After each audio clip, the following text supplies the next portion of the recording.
सुरेंद्र राजपूत जी, दिक्कत ये भी हो जाती है कई बार कि अपने सहूलियत के अनुसार धर्म जाति देख ली जाती है, लेकिन यहां पर बड़ी बात यह है कि दोनों तरफ से केवल षड्यंत्र की बात की जा रही है। आम लोगों की तो बात ही क्या करें, वो तो अभी अपने चारों ओर बस उस तनाव को महसूस कर रहे होंगे। उनका सीधे तौर पर प्रत्यक्ष कोई लेना देना समझ में आता नहीं है कि अचानक इस तरीके से जुलूस निकले, पत्थर चले, एक नौजवान को मार दिया जाए और अब दोनों तरफ से केवल यह बात कही जाए कि षड्यंत्र है। कोई कहता है चुनाव की वजह से, कोई कहता है कि नहीं समाज को बांटने के लिए। क्या हो क्या रहा है, क्या हुआ है, क्यों इस तरह की स्थिति हो गई है आपके अनुसार? बहुत शुक्रिया श्वेता जी। श्वेता, यहां पर जो सबसे बड़ी बात है, उत्तर प्रदेश में निश्चित तौर पर कहीं ना कहीं जंगल राज है। अब आंकड़ों से गौरव जी जितना बचा ले, जिसको बचा ले, हम नहीं कहते, हम तो कहते हैं चिंगारी का खेल बुरा होता है। और चिंगारी जो है आज की डेट में भारतीय जनता पार्टी डालती है, इसका मैं अभी आपको प्रत्यक्ष प्रमाण देता हूं, आप चेक कर सकती हैं। भारतीय जनता पार्टी के एक विधायक हैं शलभ मणि त्रिपाठी जी, हमारे पुराने साथी, आपके भी पुराने साथी रहे, पत्रकार रहे। उन्होंने एक ट्वीट किया, उन्होंने कहा कि साहब ये देखिए बहराइच से कौन रिपोर्ट कर रहा है, और एक उन्होंने लिस्ट दी सारे पत्रकारों की, सारे चैनलों के, जिसमें ए टू जेड मुस्लिम्स के नाम लिख करके दे दिए उन्होंने, जो क्या नाम कहा कि साहब ये लोग रिपोर्ट कर रहे हैं। और मैंने उसकी जब जानकारी करी तो पता चला आधे से ज्यादा उसमें, चाहे वो एनडीटीवी वाला हो तो रणबीर कर रहा है, आपके यहां से संतोष कर रहा है, क्या नाम आशीष कर रहा है, ऐसे करके एएनआई से वहां पर अक्षय कर रहा है, भारत समाचार से वहां पर, मैं दूसरे चैनलों का नाम नहीं लेना चाहता, तमाम उनकी रिपोर्ट्स उसकी जो थी वो गलत थी। साफ साफ उन्होंने हिंदू मुसलमान करने का काम किया, नंबर एक। नंबर दो, वो जो सबसे बड़ी बात कर रहे हैं आज की डेट में, जिस तरीके से एक उग्र भीड़ किसी के यहां पर जाती है, किसी के घर को तोड़ती है, किसी का झंडा जिस पर कलमा लिखा हुआ है उसको करती है, और उसके बाद जिस तरीके से दंगाई, दूसरी तरफ के दंगाई, बहुत साफ बात कहता हूं, दोनों तरफ के कट्टरपंथियों को कहना पड़ेगा, गोली चलाते हैं और एक युवक की मौत हो जाती है। इससे मुझे याद आता है श्वेता जी, आपको भी याद आया होगा, एक कासगंज में घटना हुई थी, एक तिरंगा रैली के नाम पर एक चंदन गुप्ता नाम का लड़का मारा गया था, और पूरी भारतीय जनता पार्टी लोहालोट थी उसके पीछे। स्वतंत्र देव सिंह अध्यक्ष थे, योगी आदित्यनाथ जी मुख्यमंत्री थे, सबने कहा हम सरकारी नौकरी देंगे इसके परिवार को, इतने लाख रुपए देंगे, इतना करोड़ रुपया देंगे। आज की डेट में भी वो माँ बाप बेचारे जो हैं लगातार यहां पर उत्तर प्रदेश में घूम रहे हैं, लखनऊ आते हैं, दुत्कार दिया जाता है। चंदन गुप्ता के मां बाप, नाम लेकर के कह रहा हूं। इसी तरीके से ये बच्चा जो राम गोपाल मिश्रा है, इसके परिवारों को भी दुत्कारा जाएगा। क्यों? क्योंकि भारतीय जनता पार्टी और शासन प्रशासन, देखिए बहुत साफ सी बात है, आज शासन भारतीय जनता पार्टी का है तो भारतीय जनता पार्टी के खिलाफ बात होगी। 2017 तक शासन अखिलेश यादव जी का था, तो आप ही लोग आधे टीवी पर अखिलेश यादव की फोटो लगाते थे और आधे टीवी पर उनसे इस्तीफा मांगते थे। तो आज की डेट में आधे टीवी पर लगाइए मोदी जी की फोटो, या लगाइए आप क्या नाम योगी आदित्यनाथ जी की फोटो और मांगिए उनसे इस्तीफा इस दंगे को लेकर के। भाई घटना कोई करी हो, किसी ने करी हो, शासन और प्रशासन वहां पर क्या अंडे तल रहा था? शासन प्रशासन को मालूम नहीं था कि महसी के थाने में तनावपूर्ण स्थिति होती है? क्या उनको यह नहीं मालूम था कि वहां पर क्या बजाना है, क्या नहीं करना है, कितना आपको काम करना है और कितनी पुलिस बल होनी चाहिए दुर्गा विसर्जन में? और क्या ये लड़का वापस आ पाएगा, राम गोपाल मिश्रा? क्या चंदन गुप्ता वापस आ गया? उत्तर प्रदेश की सरकार पूरी तरीके से दोषी है, क्योंकि उत्तर प्रदेश की सरकार किसी पवन यादव का नाम लेकर के जो है सदन में बात अपनी रखती है, और किसी अशरफ का नाम लेकर के सदन में कहती है कि इनके ऊपर बुलेट ट्रेन चलेगी। तो मेरा बड़ा स्पष्ट मानना है, शासन और सत्ता निरपेक्ष भाव से काम करता है। मैं अमिताभ यश की पहली बार तारीफ करूंगा अमिताभ यश की, कि कम से कम पुलिस प्रशासन की नाकामी से खींचते हुए वो आदमी रिवॉल्वर लेकर के हाथ में दौड़ा कि इसको क्या नाम दंगे को नियंत्रित किया जा सके। हम विरोधी हैं अमिताभ यश के, लेकिन आज उस शख्स ने, उस अधिकारी ने वहां पर जो कानून व्यवस्था को संभालने की कोशिश की, वो अच्छी बात है, अच्छी पहल है, ये होनी चाहिए। लेकिन जो भारतीय जनता पार्टी के लोग हैं, भारतीय जनता पार्टी के विधायक हैं, भारतीय जनता पार्टी के राष्ट्रीय प्रवक्ता हैं, जिस तरीके से वो इस घटना का महिमा मंडन करते हैं और हिंदू और मुसलमान करते हैं, ये अपने आप में महिमा मंडन अपराध नहीं है। महिमा मंडन नहीं कह देता हूं, ये एक चीज महिमा मंडन नहीं, ये महिमा मंडन कर रहे हैं। एक मिनट श्वेता जी, बिल्कुल कर रहे हैं। मैं सिर्फ एक लाइन पर नहीं, उनको कंप्लीट कर लेने दीजिए, वो आखिरी अपनी बात कर रहे हैं जी। बड़े पत्रकार हो और बड़े जी जी जी वो कहते हैं ना कि अभी गनीमत है सब्र मेरा, अभी लबालब भरा नहीं हूं, और वो मुझको मुर्दा समझ रहा है, उससे कह दो मरा नहीं हूं। वो कह रहा है कुछ दिनों से खत्म कर दूंगा नस्ल तेरी, है आदत उसकी डरा रहा है, उससे कह दो डरा नहीं हूं। सच बात यह कि हम लोग डरने वाले लोग नहीं। हमारे ऊपर आप चाहे जो आरोप लगाइए, उत्तर प्रदेश की कानून व्यवस्था की जिम्मेवारी गौरव भाटिया आपकी है। और जब अखिलेश यादव जी की कानून व्यवस्था गड़बड़ होती थी, तब भी आप उन्हीं की पार्टी में राष्ट्रीय प्रवक्ता थे और आप उन्हीं को डिपेंड करते थे। बताइए गौरव जी, क्यों नहीं इस समय कड़ी कार्रवाई की मांग की जाए? क्यों नहीं इस बार पूरी की पूरी जिम्मेदारी केवल और केवल यूपी सरकार को दी जाए कि इस तरह की विफलता क्यों हुई है?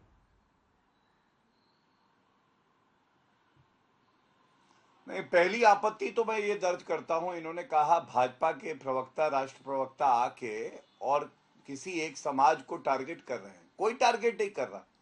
श्वेता जी, आप एफआईआर देख लीजिए, उसमें 6 नाम जो है पहले पढ़ लीजिए, वो सब मुसलमान हैं। और ये भी हम जानते हैं हिंदू सहिष्णु होता है। अगर वो मूर्ति विसर्जन के लिए जा रहा था तो पत्थरबाजी क्यों की गई?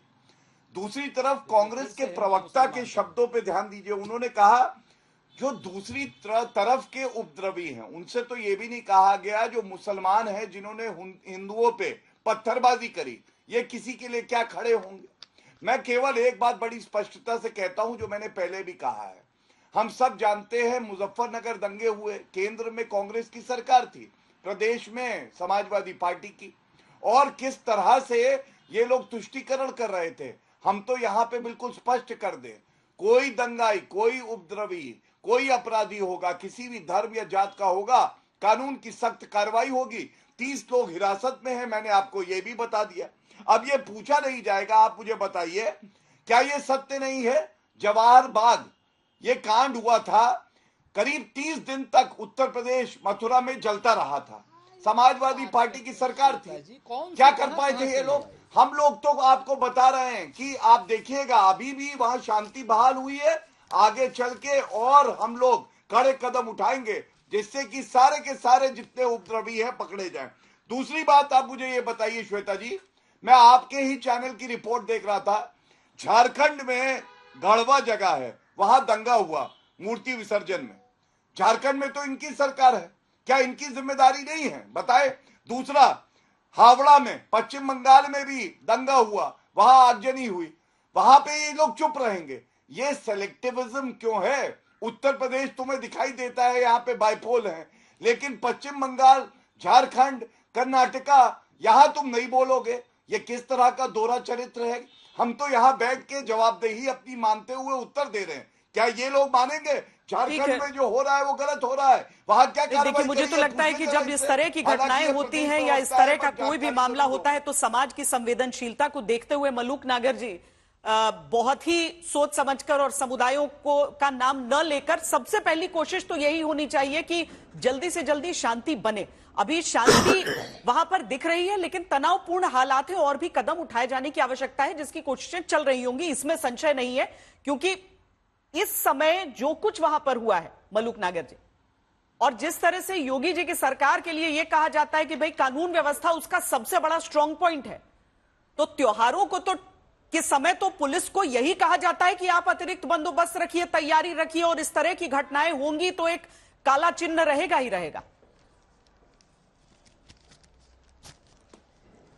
देखिए श्वेता जी, चैनल पे 4 पार्टियों के लोग बैठे हैं। ये तो सच है कि किसी की मां का लाल गया और उस घर की हालत क्या होगी जो कल्पना से परे की बात है। तो सबसे पहले तो उस घटना में जिसने भी वो गोली चलाई, जो ये कृत्य किया, उसको जांच करके उसको सख्त से सख्त सजा दी जानी चाहिए।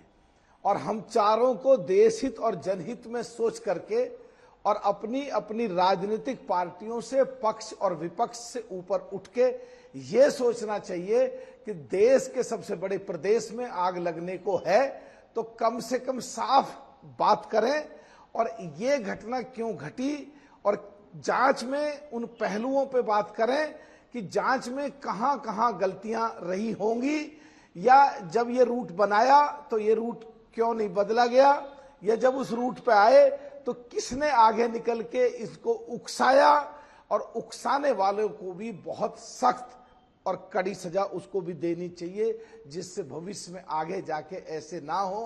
पूरे संसार में आज हमारा देश तरक्की कर रहा है, तो कम से कम ऐसी घटनाएं यहाँ पे हम राजनीतिक पार्टियों को राजनीतिक रोटी नहीं सेकनी चाहिए, और जो दूध का दूध और पानी का पानी बात करनी चाहिए। अगर कहीं प्रशासन में कहीं चूक है तो उनको भी सजा मिलनी चाहिए, जो उकसा रहे हैं उनको भी सजा मिलनी चाहिए। और इस आड़ में जो आगे की ये पीछे की दूसरी बातों को, जिससे हिंदू या मुसलमान में खटास बढ़ती है, वो बिल्कुल नहीं करनी चाहिए। हमारे देश में हिंदू धर्म भी हमारे ही लोग हैं, मुसलमान धर्म के लोग भी हमारे ही हैं, सिख भी हमारे ही हैं, जैन भी हमारे ही हैं, बौद्ध भी हमारे ही हैं। सब जाति धर्मों के त्योहारों पे सब जैसे पहले एक दूसरे को सपोर्ट करते थे, आज बहाना ढूंढते हैं कि किस तरह उकसाया जाए, किस तरह लड़ाई करी जाए, किस तरह बवाल को आगे बढ़ा जाए, किस तरह चुनाव आ रहे हैं राजनीतिक फायदा उठाया जाए। मेरे हिसाब से इन सब से अलग हट करके जनता के हित में, सारे मुसलमान एक जैसे नहीं है,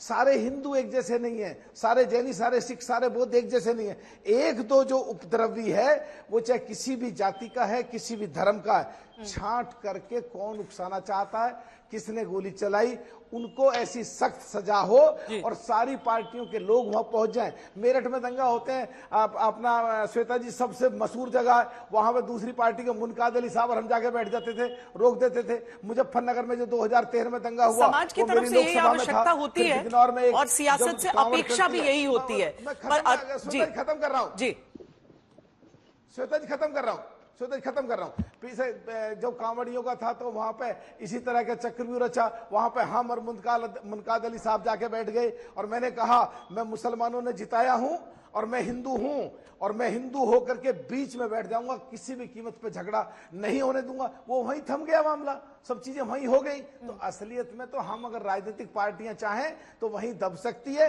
कहीं ना कहीं हम आगे उकसाते हैं, पक्ष विपक्ष को कहेगा और विपक्ष पक्ष को कहेगा। अरे पूरा देश देख रहा है, सारे के सारे यही चलती रहती है, इन्होंने करा, वो कहेंगे इन्होंने करा। अरे भाई जब दोनों ही कह रहे हो एक दूसरे को करा, तो दोनों 2 मिनट के आधा घंटे के लिए बैठ जाओ जैसे अपने घर में बैठते हैं, और सफाई करो और उसको वहीं पे शांत करो, और प्रदेश को देखो, लोगों की जान को देखो, लोगों को देखो, देश हित में और जनहित में सोचो। और जाति धर्म पार्टी पॉलिटिक्स से ऊपर उठ करके लोगों को मरने की बात अहम बातें कर रहे हैं आप मलूक नागर जी, और सबको पता भी होता है, फिर भी होता यह नहीं है।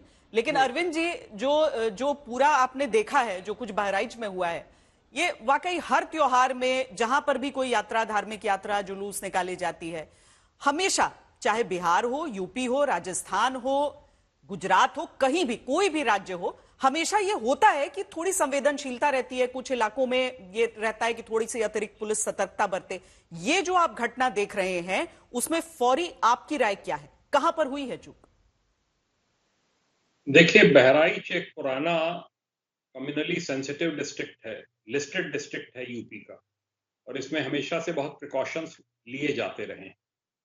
मुझे ध्यान नहीं है कि महसी में, मैंने भी 36-37 साल यहाँ सर्विस करी, कि महसी में या महाराजगंज में कोई इस प्रकार का कभी राइट हुआ। क्या व्यवस्थाएं की गई? देखिए, हमारे त्योहार रजिस्टर बने हैं जिनमें सब ड्यूटी चार्ट्स लगे होते हैं, रिपोर्ट्स होती हैं कि इस बार के त्योहार सकुशल निकला, यहाँ पर फोर्स की डिप्लॉयमेंट की गई, इतना और होना चाहिए था, या फला जगह और सतर्कता बरतनी चाहिए थी। मेरा ये मानना है कि वहां के पुलिस ने अवश्य ये किया होगा। शांति कमेटियों की बैठक होती है और लॉ एंड ऑर्डर के ऊपर एसडीएम, सीओ या एडिशनल एसपी, एडीएम वगैरह मिलकर मीटिंग्स करते हैं। रूट डिफाइंड है, रूट के बारे में बिल्कुल तय है कि शासन के आदेश के बगैर रूट में कोई परिवर्तन नहीं हो सकता है, और अगर कोई भी परिवर्तन करने की जबरदस्ती कोशिश कर रहा है तो वो गलत है, उनको तत्काल वहीं पे रोक देना चाहिए, और अगर आवश्यक हो तो बल प्रयोग करके उनको रोक देना चाहिए। नेक्स्ट पॉइंट ये है, जैसा कहा गया, हम लोगों ने सर्विस में कभी हिंदू मुस्लिम नहीं देखा। जो दंगाई है, जो गड़बड़ करने की कोशिश कर रहा है, उसके खिलाफ कड़ी कार्रवाई होनी चाहिए। इस केस में भी मैं तो यही अपील करूंगा कि जो भी हैं दंगाई, जिन्होंने खींच के मारा है घर के अंदर, जो भी किया है, क्योंकि उससे घटना बहुत बढ़ गई, और जिन्होंने भी किया है, कड़ी से कड़ी कार्रवाई उन अभियुक्तों के विरुद्ध होनी चाहिए, जिससे कि पूरे प्रदेश में एक संदेश जाए कि यहाँ पर दंगे किसी भी कीमत पे बर्दाश्त नहीं किए जाएंगे।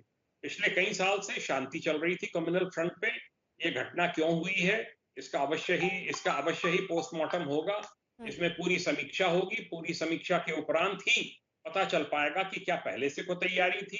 पहले से अगर तैयारी थी तो जिला प्रशासन को, पुलिस प्रशासन को इसको भांप लेना चाहिए था कि अगर वहां पे है ड्रोन्स लगाकर छतों की चेकिंग है, बहुत से तरीके होते हैं और हम लोग के अपने इन्फॉर्मर्स होते हैं, उनको डिप्लॉय करते हैं, बहुत सी बातें पता चल जाती हैं कि कोई तैयारी यहाँ पर दंगे की हो रही है। मुझे नहीं लगता कि ऐसी कोई प्री इंफॉर्मेशन कोई डिस्ट्रिक्ट पुलिस के पास में थी। नहीं, और कल के बाद आज भी हो जाना थोड़ा सा और सवाल उठा देता है। जी जी, आज तो एक्चुअली भड़क गए लोग, बाग भड़क गए। वो डेड बॉडी क्योंकि उनके पोजीशन में थी, उसको लेकर जो है वो एक प्रोसेशन निकल गया और उसकी वजह से भावनाएं भड़क गई। अब स्थिति कंट्रोल में है। जब चीजें सब पूरी की पूरी देखी जाएंगी और एक पूरा इसका एक समीक्षा होगी तो अवश्य ये पता चलेगा कि किन लोगों ने इसको भड़काया, किन लोगों की प्लानिंग थी, क्या कोई आपत्तिजनक नारे लगे, क्या कोई बात कही गई गलत, किसने कही। जो भी हो, हिंदू हो मुस्लिम हो, मेरा ये मानना है कड़ी कार्रवाई होनी चाहिए। उसका सही संदेश पूरे प्रदेश में, देश में जाएगा। और मेरा ये मानना है कि बस ये आज की बात है, ये कंट्रोल में हो जाएगा और इसमें बहुत सख्ती से उत्तर प्रदेश पुलिस निपट रही है और वो निपटने में पूरी तरीके से सक्षम है।